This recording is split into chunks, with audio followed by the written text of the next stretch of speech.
Ciao e benvenuto o benvenuta in questa ulteriore lezione dove andremo a vedere come personalizzare, visualizzare e stampare i reports che sono previsti da questo software. Sono 5 reports che riguardano i corsi in presenza, l'autocertificazione dei corsi in videoconferenza a distanza e poi ce ne sono 2 per l'HCCP, il modulo di iscrizione e il corso a distanza HCCP, anche in quel caso l'autocertificazione. Innanzitutto, quando si vanno a stampare documenti ufficiali, ovviamente bisognerà personalizzarli. Quindi qui è prevista la personalizzazione della città, lì, giorno, mese, anno, come si inserisce in tutti i documenti ufficiali. E poi abbiamo il piedi pagina che dovremo personalizzare con i dati della nostra scuola, di qualunque genere essa sia, www.sitoscuola.it, la mail, WhatsApp, potremo aggiungere anche un telefono fisso, tutto quello che in orizzontale può entrarci o anche a capo, magari poi vedendo quello che viene nel report, vedendo che non sia confusionario, poi eventualmente tornare qui a correggerlo. Io ora vado a togliere quello che ho appena scritto e da dove poi possiamo andare a stampare i report una volta che abbiamo introdotto questi aspetti di personalizzazione o da qui, questi sono i 5 pulsanti per aprire e stampare i report, e da qui potremo anche contestualmente fare il punto dei documenti e delle firme digitali che ci mancano per i report, oppure li possiamo stampare direttamente dalla maschera di inserimento dati. Ogni volta che noi apriremo questa maschera, cliccando qui in base all'ID dove ci si trova, stamperemo i report relativi a questo ID corso. Quindi ora noi eravamo sull'ID numero 27 per il corso di danza classica, quindi ci riposizioniamo qui, clicchiamo sul cannocchiale, scriviamo 27 e andiamo al nostro corso di danza classica. E faccio una puntualizzazione per quanto riguarda i report, nel senso che tutti i dati che sono stati inseriti qua su in alto relativi ai dati generali del corso di formazione e anche tutti i dati anagrafici dei partecipanti valgono per qualsiasi corso di formazione, sia esso in presenza, a distanza, in videoconferenza e anche per l'HCCP. Quindi il metodo di inserimento è lo stesso, così come per i documenti e le scadenze. L'unica cosa che cambia, e questa è importante ai fini poi dei dati che finiscono nei reports, è il registro delle lezioni. Questo è quello che abbiamo riempito per il corso di danza classica che abbiamo supposto essere un corso in presenza, come potrebbe essere anche un corso di contabilità o sul controllo di gestione. Questo è il registro delle lezioni per i corsi a distanza, questo per i corsi in videoconferenza. Questo qui verrà utilizzato anche per il corso di HCCP che spesso si svolge a distanza o anche corsi per esempio come quelli sulla sicurezza sul lavoro.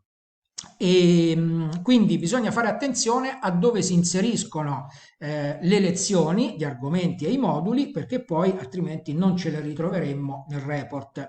Quindi in questo caso abbiamo inserito un corso che abbiamo supposto essere in presenza, quindi aprendo qui la mascherina per andare a stampare il report andremo a cliccare sul report corso in presenza. Ovviamente se io cliccassi di qua non troverei il registro delle lezioni, nemmeno qui e nemmeno qui, anzi non mi farebbe vedere proprio niente, nemmeno i dati relativi ai partecipanti, ai dati generali del corso, perché è necessario, perché il report si componga in maniera corretta, che siano presenti tutti i dati, quindi mi apparirebbero bianchi in questo caso ora se io andassi ad aprire questi report. Ma noi andiamo ad aprire quello giusto, cioè il report dei corsi in presenza, quindi torniamo un attimo a vedere i nomi dei partecipanti, tipo Chiara Rossi, quindi andiamo qui, facciamolo per una persona soltanto perché poi tanto si fa sempre nello stesso modo report corsi in presenza, scrivo Chiara Rossi, clicco su OK ed ecco che si è aperto il report per il rilascio dell'attestato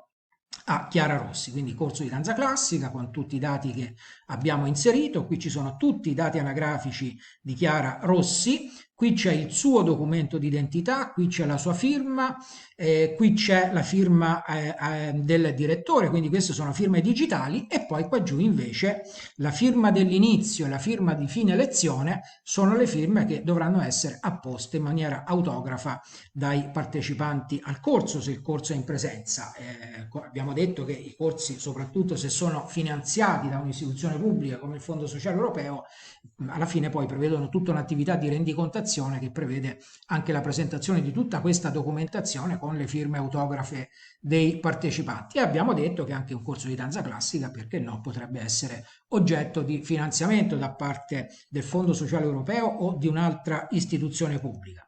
Come vedi, qui c'è la prima lezione con il modulo e l'argomento, quindi con chi era presente, chi era assente, le ore di teoria, quindi tutto quello che abbiamo inserito nel registro delle lezioni, l'ora di inizio, l'ora di fine, la data, eccetera.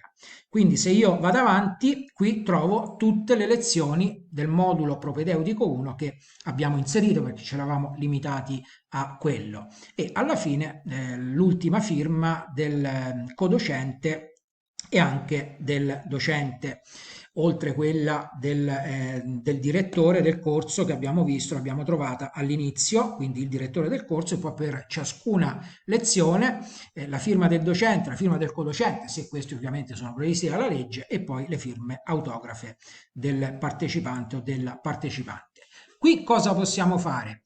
Qui sicuramente la cosa da fare è andare a salvare questo file PDF all'interno della cartellina del corso che abbiamo aperto. Quindi clicco con il tasto destro del mouse e vado a esportare in PDF. C'è l'apposita voce, quindi esporta come PDF. Dove lo vado ad esportare? Lo vado ad esportare nella cartellina del corso. Troviamo la cartella report corso 27, se ricordi la cartellina che Access ha generato automaticamente. Magari qui, visto che non c'è la cartella, abbiamo detto che qui dentro possiamo fare tutte le cartelle che vogliamo, basta che non tocchiamo il nome alla cartella reports e al numero che Access ha assegnato automaticamente. Qui scriviamo attestati, apriamo la cartella attestati e andiamo a cliccare su pubblica.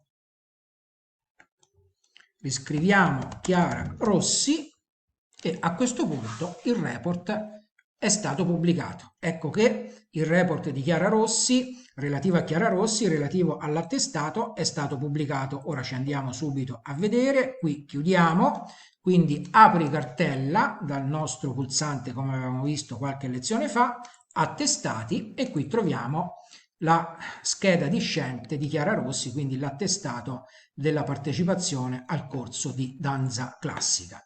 Quindi hai visto anche in questo caso come è semplice l'operazione di personalizzazione e di stampa del report, e quindi ti aspetto alla prossima lezione. Ciao!